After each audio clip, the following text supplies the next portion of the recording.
Hey there, you guys. Welcome back. Today we're going to plant up these Sarracenias that we got from Brad's greenhouse.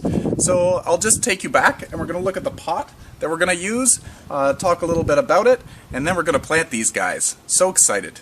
Okay, so as you can see, we've got the pot that I'm going to use. I think this is about a 16-inch pot. I think this is a little bit too big, but the plants should grow into it. The Sarracenias, I think I mentioned in the unboxing video, these are a more of a hardy variety of pitcher plant. So these guys, I don't know, zone 6 for sure. They might be zone 5 as well. The Purpurea is the more hardy of the group. So I can leave these outside, but I might bring them into the garage, into the unheated area, and have it close to the garage door so it stays really, really cold.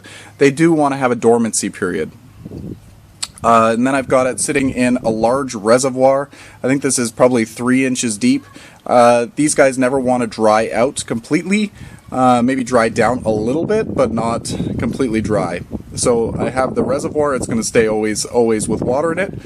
And you want to use distilled water or a reverse osmosis water. You want to have a water that's low in total dissolved solids. So you want to have it less than 160 parts per million. You don't want to have a lot of salts in your water or like chlorine and all that jazz. So I like to use the zero filter. But you guys have your own methods, but buying distilled water is really, really good to do. Rainwater is also good, but you also have to think about where the rainwater is coming from. Is it picking up a lot of pollutants on its way through? So you can always get a TDS meter and test it out. Rainwater should be adequate though. So let's go in and plant these up. Trying to get as little shadow on here as possible. So these are going to be in varying heights. So as you could probably imagine, this is going to be the shortest one, this is going to be the tallest one, and then this is going to be the medium height one. So the tallest one I want to have near the back. Got the tag. We've been through this before with Brad, with his products, or plants. He's got them wrapped in paper towel, moist paper towel, which is fantastic. From what I understand, Sarracenias, they are rhizome growers. So it's gonna produce a plant, and then it's gonna run a little bit, and then produce another plant. So hopefully we see them divide very, very quickly. I don't think that they multiply that fast, but fingers crossed. So I'm just gonna make a little hole. I pre-moistened my soil. And I'm just gonna poke them down in. I want to keep it at the same soil level as what he gave it to me with. I'm going to apply or add in some stakes so that I can keep them standing upright. Right now they don't have a root system to hold them in place, so with the heavier winds it could cause them to flop over, and that's something I don't want to have happen. So we'll do that after the video, or after I finish planting. I'll go find some stakes. There we go. Take this off. I'm going to keep the name tags so that I don't forget what they are. This one I'm going to plant off to this side. You can see where the soil level is, or should be, just where the plants have started to grow from. Looks like Brad had his growing in more sphagnum moss. Peat moss is sphagnum moss, but it's just all broken down. This is the flava. This one is that variety, and this one is the Purpurea, and this one's going to go closer to the front. I really like this one. I love the shape of it. It's going to go closer to the front.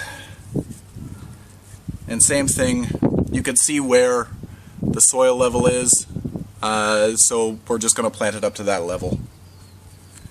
And we're going to firm in the peat moss around it. They'll be happy little clams. I'll get rid of these paper towels. And let me go get some stakes. Okay, so I found some stakes. These were from some orchids back in the past. I always save everything, because you never know when it's going to come in handy. See, they've already started to flop over. I knew that would happen. So I've got this cool Velcro stuff. It's used to tie up your plants. I'm just going to Velcro them in place. I might have to keep lifting it up, but that should hold them in place for now. This other shorter one, it looks like it'll be fine, but I'm still gonna help it out for a little while. Just like this.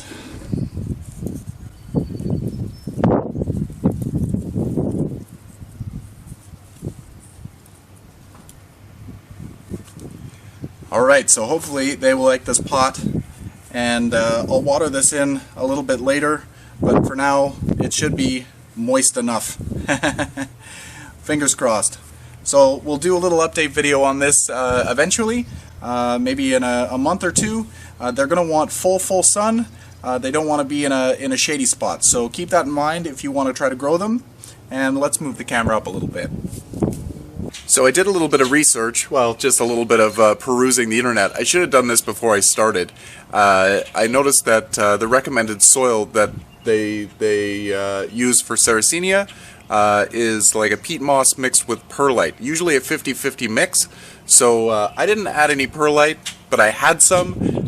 So I dug up my little guys and I planted them again with some perlite added to the soil. I had some coarse stuff that I had for orchid pots, but it'll do here.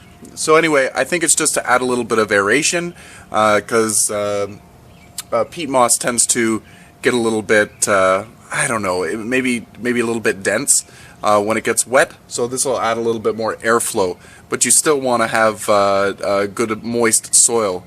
And some of these, like Sarracenias, like to be a little bit drier than others, but never actually to be completely dried.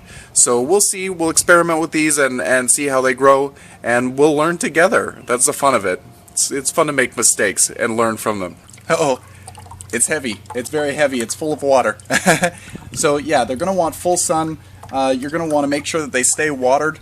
Try to keep them in a sheltered location, somewhere that they don't get a lot of wind. But if they do get a lot of wind, expect the pitchers to not be as tall. They'll want to compensate for the wind. And yeah, if you're growing Sarracenias, I want to know what you're doing with yours. And they're really cool. I'd love to see photos. Post them to the Plants and Things What's Growing page. They're a really interesting and unique and I guess underused plant. I think more people should grow some carnivorous plants. At least give it a try. So anyway, I hope you enjoyed this video. I can't wait to do an update on this. And until next time, happy growing!